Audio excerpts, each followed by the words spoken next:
Bonjour à tous, j'espère que vous allez bien. On se retrouve aujourd'hui pour une nouvelle vidéo dont l'intitulé du titre sera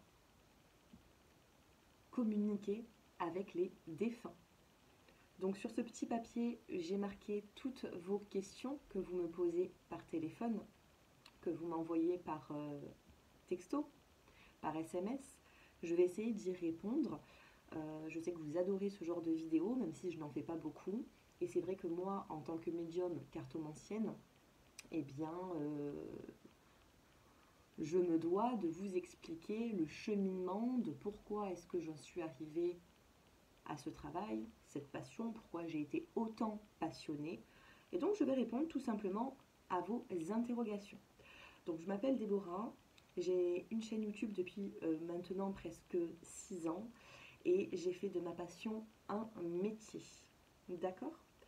Donc, pour les personnes qui me connaissent, je travaille avec les cartes, avec les oracles, j'effectue des tâches d'encre, j'écoute énormément mon intuition et, pas sur commande, mais je peux avoir également des flashs en consultation avec vous, pendant les guidances, avec certaines personnes même que je croise dans la rue, certaines personnes que je ne connais pas, mais il m'arrive des fois de voir beaucoup plus en profondeur que une attitude, un physique, une personne qui passe à côté de moi. Donc je vais commencer à répondre à vos questions que j'ai notées. Et la première, c'est est-ce que tout le monde a ce don? Alors déjà, je n'appelle pas ça un don, j'appelle ça une faculté, vous voyez. Parce qu'un don, c'est un cadeau. Alors pourquoi est-ce que certaines personnes naissent avec un cadeau, d'autres non? Et puis de toute façon, ce n'est pas un cadeau, puisque la médiumnité, on peut voir beaucoup de choses. Est-ce que pour vous, ce serait un cadeau de voir que vous allez échouer dans une direction? Est-ce que pour vous, ce serait un cadeau de savoir déjà l'avenir, alors que peut-être que certains d'entre vous sont beaucoup plus cartésiens et préfèrent le hasard, même si le hasard pour nous, hein, médium, n'existe pas. Ce n'est pas un cadeau, c'est une faculté. Et est-ce que tout le monde a cette faculté? Eh bien, pas forcément. Il y a certaines âmes qui s'incarnent dans ce monde et qui ont, ont un chemin de vie différent. Il y a certaines personnes qui vont développer énormément leur spiritualité dès leur plus jeune âge. Pour d'autres, ça ne le sera eh bien, que après un gros problème dans leur vie. On va se rattacher à la spiritualité puisque nous-mêmes, nous n'avons pas des solutions pour en sortir, et bien on se projette, mais on cède de la spiritualité. Donc ce n'est pas anodin quand certaines personnes sortent d'une très grosse complication, que ce soit de santé, que ce soit peu importe, hein, et qui s'ouvrent à la spiritualité. Des fois, il faut passer par des moments difficiles pour avancer vers dans ce côté-là, vous voyez. Et puis d'autres ne le développeront jamais puisqu'ils sont cartésiens, puisqu'ils sont très terre à terre et puisque c'est un choix de vie. On fait déjà tous ces choix quand nous sommes en haut. Avant de s'incarner ou de se réincarner, on fait déjà des choix de vie. Ce que nous allons pouvoir faire, ce que l'on veut comme comment dire, ce que l'on veut pour comme combat, on le choisit. C'est dur à dire, c'est dur à comprendre actuellement en tant qu'être humain, mais tout est déjà écrit et on le sait à notre naissance, la vie que l'on va avoir, les combats que nous avons choisis. D'accord? Donc, est-ce que tout le monde a cette faculté? Non, mais beaucoup peuvent le développer également.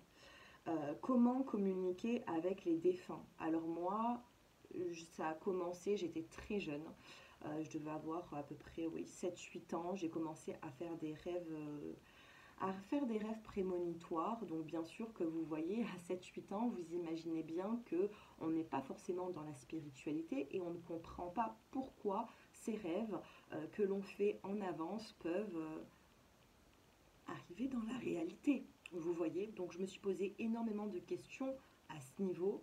Et puis petit à petit, je me suis adaptée à ma façon d'être. à ces rêves prémonitoires. Je me suis également adaptée aux ressentis que j'avais. J'étais déjà à l'école, j'avais des ressentis sur certaines personnes que je côtoyais, sur des camarades de classe.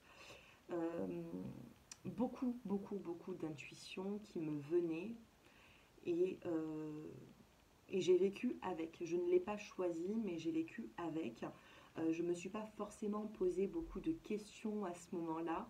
C'est au fur et à mesure que je prenais un petit peu d'âge où j'ai compris que j'avais cette faculté, si on peut dire ça comme ça, hein. Ensuite, j'ai eu une question, mais qui revient souvent, comment vibrer dans des énergies hautes? Eh bien, tout simplement, quand on vibre dans des énergies hautes, ce qui n'est pas donné à tout le monde, nous sommes incarnés dans l'être humain, et comment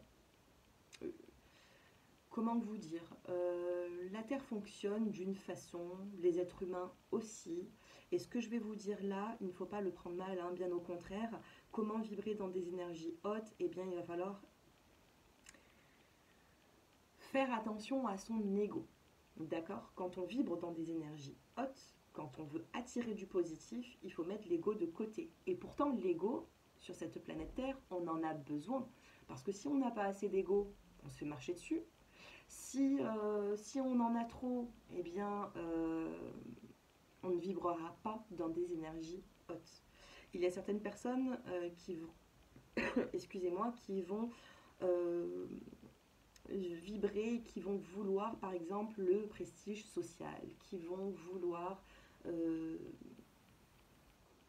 se diriger dans un sens où ces personnes voudront le pouvoir, par exemple. Et le pouvoir, on ne l'a pas forcément. Le prestige social non plus. L'abondance qui coule à flot, on ne l'a pas non plus.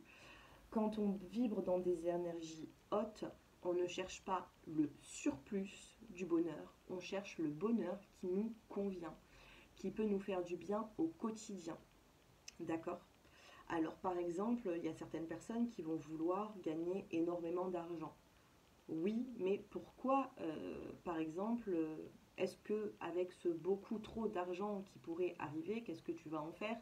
Qu'est-ce qui va se passer dans ta vie? Est-ce que tu vas changer? Est-ce que tu seras une meilleure personne? Est-ce que tu vas aider les personnes qui ont moins que toi? Ou est-ce que c'est juste pour ton plaisir personnel, pour nourrir ton ego?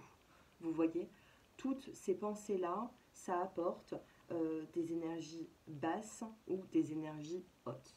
Plus on fait le bien, plus on va aider, plus on ne va pas faire de différence entre les uns et les autres, et beaucoup plus on va être dans des énergies hautes qui vont nous faire vibrer et qui vont nous apporter du positif. D'accord? euh, Quand on nourrit son ego, on ne nourrit pas sa vie. On va juste nourrir son ego. Voilà, j'ai gagné, j'ai eu plus que lui, plus que elle, mais au final, est-ce qu'on est heureux? Il faut se poser cette question. D'accord? Par contre, s'il y a quelque chose qui vous tient vraiment à cœur, même quand bien même c'est une somme d'argent, hein, parce que dans la spiritualité, on peut également parler d'argent. Qu'est-ce que vous allez faire de cet argent? Qu'est-ce que ça va vous procurer? Comment vous allez vous aider vous-même? Comment vous allez aider les autres? La vie, c'est un partage. Si vous êtes assez personnel, il se peut que vous n'attirez pas forcément les bonnes personnes ou les bonnes énergies. Donc, pour moi, quand je résume comment vibrer dans des énergies hautes, on n'oublie pas son ego, on en a tous, d'accord? On en a tous un et on en a besoin. On a besoin d'avoir une fierté, on a besoin d'avoir un ego. J'ai beaucoup de clientes qui viennent dans certaines consultations qui me disent qu'elles ont mis de côté leur fierté par amour, par exemple, et elles sont justement vibrées dans des énergies basses par la suite. Donc on a besoin de cet ego, on a besoin de cette fierté. Mais attention, à bon escient. D'accord? Donc quand on vibre dans des énergies hautes, on est dans le partage. On ne fait pas de différence. On essaye on donne, même si on ne reçoit pas assez. D'accord? Puis après, on fait attention de ne pas trop donner et on essaye de garder aussi notre énergie. Parce qu'il y a des personnes qui vont énormément donner leur énergie pour être des personnes bienveillantes, mais au final, elles vont quand même vibrer dans des énergies basses. On appelle ça le bas astral. Il y a des bonnes âmes, il y en a des moins bonnes. Les moins bonnes, il ne faut pas en avoir peur. C'est certaines âmes qui ont été beaucoup plus dans l'ego et qui n'arrivent pas à se détacher de ça. Vous voyez, c'est pour ça qu'il est très important, excusez-moi, de se rapprocher de certaines personnes qui ne vont pas vous faire mettre, qui ne va pas réveiller votre ego jusqu'à épuisement. On a des familles d'âmes, on a certaines personnes qu'on côtoiera dans notre vie, qu'on se rapprochera, qu'on fondera peut-être même une famille, et d'autres qu'on ne connaîtra pas. Euh, on a toujours le choix dans la vie, même si pour moi il n'y a pas de hasard, mais pour moi la route est tracée. Nous avons une destinée, d'accord? Mais dans ce destin, vous pouvez ou non choisir la bonne direction ou la moins bonne.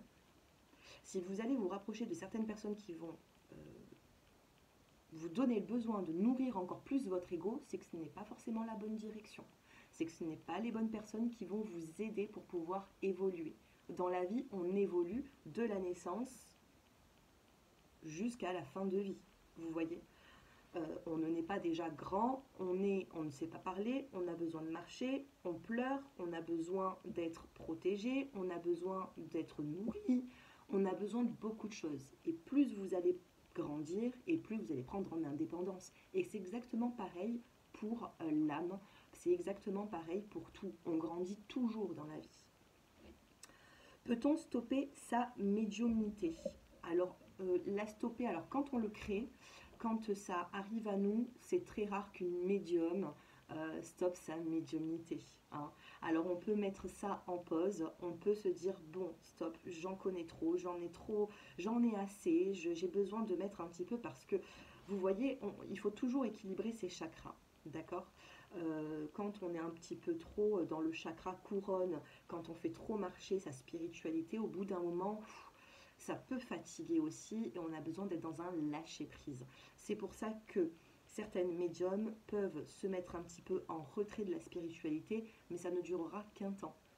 Ça peut durer 6 mois, ça peut durer quelques jours, ça peut durer quelques années. On ne stoppe pas une médiumnité qui a commencé à naître. Euh, Est-ce qu'on peut... Alors oui, ego et médiumnité. J'ai souvent des personnes qui me disent, si je suis dans l'ego, est-ce que je peux aussi travailler ma médiumnité? Bien sûr, je vous ai dit que l'ego, on en a tous besoin. Une fierté, on en a tous besoin. Mais si vous êtes trop dans l'ego, la médiumnité, elle va énormément baisser. C'est-à-dire que les messages que vous allez avoir vont juste nourrir votre ego ou juste fatiguer votre ego. Hein, ça ne fonctionnera pas. Donc il faut justement peser le pour et le contre, trouver un juste milieu pour être réceptif. D'accord. Il y a aussi, on a déjà parlé d'âmes sages, des âmes hein, sages ou non. Alors moi, par exemple, j'ai déjà ressenti des âmes à côté de moi qui avaient cette sagesse énorme, où j'entendais quelque chose, où je voyais une ombre. Je voyais, par exemple, j'avais des messages, des fois, d'énorme sagesse, vous voyez. Ou peut-être, comment vous dire, comment formuler. Des fois, j'ai pu entendre une parole, une phrase.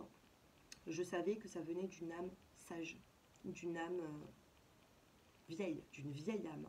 Et puis des fois, il y a des jeunes âmes et qui vont quand même vous aider. Ces âmes-là, même si elles sont toutes un petit peu fougueuses, un petit peu, on va venir vous dire des mots ou des phrases hein, pour les médiums, ou alors peut-être que ces âmes-là vont venir en rêve, mais ce ne sera pas de la même façon qu'une âme vieille, d'accord? On est tous différents sur Terre, et bien je peux vous dire que dans l'au-delà, les âmes sont différentes aussi. Il y a un certain degré de façon d'être, que ce soit dans l'au-delà ou sur Terre.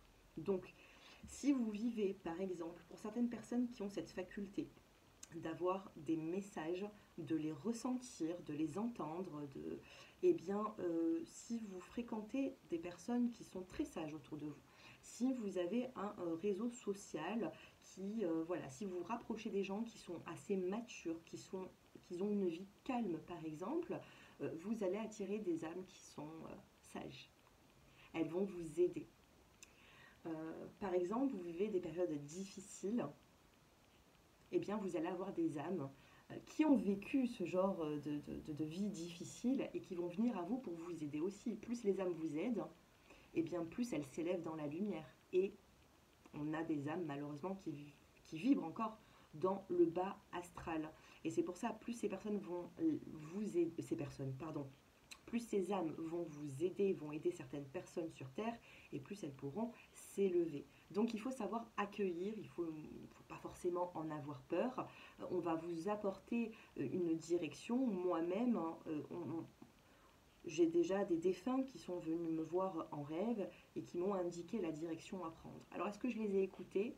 Ça c'est autre chose.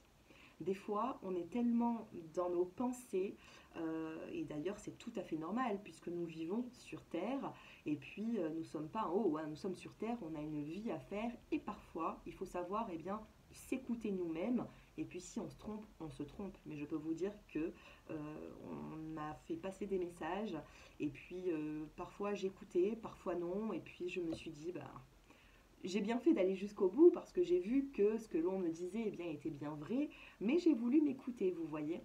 Vous avez toujours votre libre arbitre de prendre une direction ou une autre, mais sachez que un médium, quelqu'un qui a cette faculté sera toujours dirigé. Les animaux, la communication animale, on peut en parler également de la communication animale. Moi, on va dire que je peux avoir cette faculté dans le regard d'un animal, dans la façon de comment est-ce qu'il se déplace, même dehors les oiseaux. Les oiseaux sont annonciateurs de nouvelles. Les oiseaux peuvent vous diriger dans une direction. Quand vous sortez de chez vous et que vous voyez qu'il y a des oiseaux qui sont très agités, sachez que ce n'est pas pour rien. Il y a une forme d'agitation, c'est une énergie, nous sommes tous faits d'énergie, les animaux, nous en tant qu'êtres humains, les âmes également, ce n'est que de l'énergie. Cette énergie-là peut apporter du stress, de l'angoisse, peut apporter la sagesse, une tranquillité, une plénitude, une colère également, vous voyez. On est fait d'énergie et parfois les animaux nous transmettent leur message avec une énergie. Si vous avez envie d'être d'être un petit peu plus dans la spiritualité, ou vous avez envie de regarder, de vous poser un regard sur un animal, si vous le voyez calme, voilà, c'est que votre vie est plutôt calme, ou même les oiseaux. C'est très compliqué en fait. Je referai une vidéo par rapport à ça, mais la communication animale est très importante. On a besoin, bien sûr, que la terre a besoin des végétaux, des animaux. On a besoin de tout, d'accord. Par rapport aux questions, et je pense que j'avais que ça. Et encore, hein, on m'en a tellement posé des questions, je ne pourrais pas répondre à toutes. Hein, on a presque 20 minutes de vidéo. Si vous avez des questions, bien sûr, vous me les mettez en commentaire. Mais voilà, est-ce que tout le monde peut développer ce don qui est pour moi une faculté? Oui, on peut le développer si vraiment notre âme en a besoin, si c'est vraiment une envie. Voilà, on ne rigole pas avec la spiritualité. Si on la regarde de près, eh bien c'est que on est à 100% dans la réceptivité de ces messages. D'accord. Et pour certains, bon, bah, on ne choisit pas forcément, on a certainement choisi dans l'au-delà, on ne le sait plus en tant qu'être humain, mais on a certainement, eh bien oui, hein, choisi le fait d'avoir cette faculté ou non avant de venir sur Terre. Voilà, j'espère que mes messages vous auront parlé par rapport aux énergies basses, aux énergies hautes, par rapport de comment est-ce que communiquer avec les défunts. Eh bien voilà, faut s'ouvrir, mais sachez qu'on ne stoppe pas une médiumnité, on peut la nourrir, hein, on peut la nourrir, mais on peut également l'éloigner, hein, on peut se ressourcer soi-même et reprendre justement cette médiumnité, cette spiritualité plus tard quand on s'en sentira mieux. Voilà pour vous. Si vous souhaitez bien sûr une consultation personnalisée, mon numéro de téléphone s'affiche en dessous de cette vidéo dans la barre d'infos et on se retrouve pour de prochaines vidéos. Je vous embrasse à tous, prenez soin de vous et puis vibrez dans la lumière au maximum. Au revoir et à bientôt.